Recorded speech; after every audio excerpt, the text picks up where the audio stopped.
Yesterday's school shooting at a private Christian grade school in Nashville may leave some parents confused or even scared on how to discuss the issue of gun violence in schools with their kids. We're joined to talk about some of the ways you can address this by Dr. Wendy Weinstein this morning. Doctor, good morning. Thanks for being with us.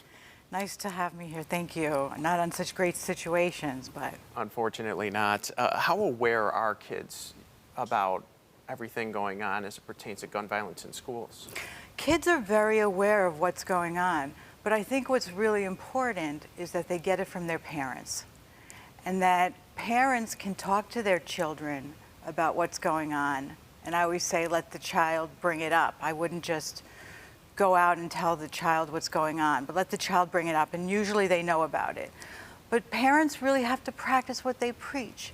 It's one thing to talk about what's going on, but it's another thing to make the child feel safe. And that has to do with the parents' actions and reactions to the situation.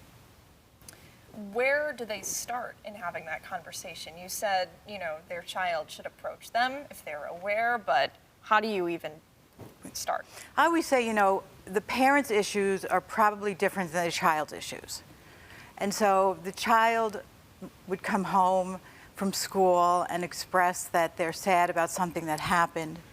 The parents would then ask them, what are you scared of? I wouldn't put in the child's head, are you scared of this? Because it's what I'm scared of. But what are you scared of? I'm scared of going to school. I'm scared of leaving the house. That's where it starts.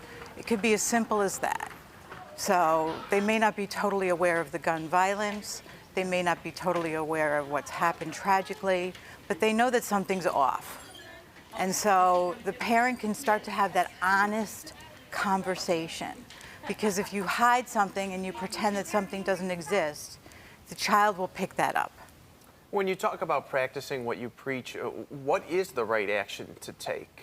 What is the right thing to portray to your youngster? Parents have to really take an attitude of help making changes, because that's how you become empowered. Maybe they have to talk to their local officials, local police officers, local government, and talk about changes that they feel would be appropriate in their schools. As difficult as that can be, if the child sees that their parents are making an effort to make them safe, that's going to go a long way, rather than more than just a conversation and then put it away and things go back to normal. Because change happens over time, and that will continue to grow. Doctor, thanks so much for being here today. Thank you for that Thank insight. you. We really appreciate it.